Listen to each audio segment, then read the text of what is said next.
1 minute, তোমার লাগে একটু 1 মিনিট পরে কথা হবে। হ্যাঁ, একটু ওয়েট করো। হ্যালো স্যার, কোনো ব্যবস্থা কি হয়েছে? না না, এখনো ব্যবস্থা হয় নাই, তবে আমার কাছাকাছি আছে, আপনি টেনশন করেন না, আমি এটার ব্যবস্থা করে দিব। কবে করবেন স্যার? কাল বাদে পরশু দিনই তো পরীক্ষা। তো পরীক্ষার আগে যদি পোলারে প্রশ্ন না দেয় তাহলে পোলা পরীক্ষা হলে গিয়ে কেমনি কি করব? প্রশ্ন আজকে বিকালের মধ্যে আমার হাতে চলে আসবে, আমি আসলে আমি পাঠিয়ে দেবো। আপনি শুনেন, আর আপনি ওই টাকাটা ওই যে আমার অ্যাকাউন্টে পাঠানোর দরকার নাই, আপনি হচ্ছে যে আপনাকে আমি ওই যে বিকাশ নাম্বারটা দিছি না, ওখানে পাঠিয়ে দিন। হ্যাঁ, ঠিক আছে? আচ্ছা ঠিক আছে, আপনি টাকা পয়সা নিয়ে কোনো টেনশন করেন না, টাকা পয়সা আমি আপনি যেমনি যেমনি কোয়েশ্চেন এমনি পাঠিয়ে দিব, ঠিক আছে? আচ্ছা আচ্ছা, ঠিক আছে ঠিক আছে, রাখেন রাখেন, চিন্তা করেন না, আমি এটা ব্যবস্থা করতেছি। ওকে।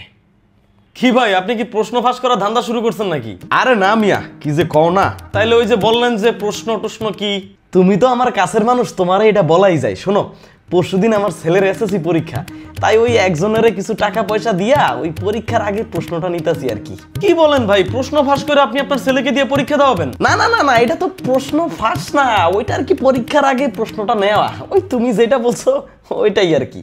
এটা কি করা উচিত ভাই? 100% উচিত। আমরা তো আমাদের স্বপ্নগুলো পূরণ করতে পারি না, তাই আমার স্বপ্ন আমি আমার ছেলেরে মেডিকেলে ডাক্তার বানাবো, মেডিকেলে পড়াশোনা করে। ওই তার জন্য আর কি ওই এসএসসি আর ইন্টারে A+ লাগবে, তো তাই আর কি এটা করলাম।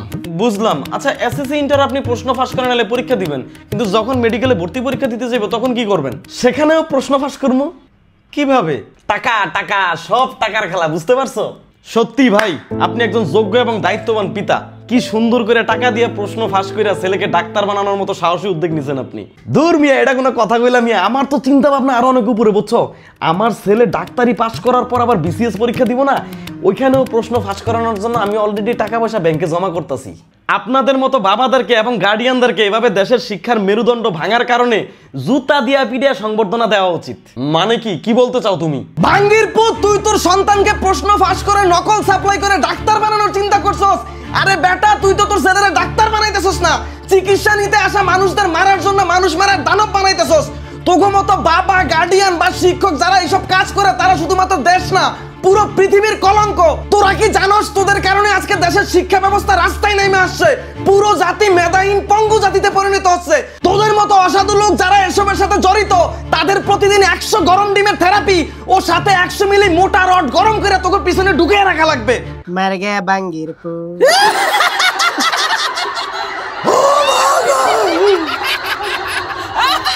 আমার দেশের শিক্ষা ব্যবস্থা ধ্বংস করার পিছনে এদের হাত সবচেয়ে বেশি। তাই আমি সকল গার্ডিয়ান এবং শিক্ষকদের কাছে হাত জোর করে বলবো, আপনারা আপনার সন্তানকে, আপনার স্টুডেন্টকে মানে ছাত্রকে সুশিক্ষা দিন, প্রকৃত মানুষ হিসাবে গড়ে তুলুন।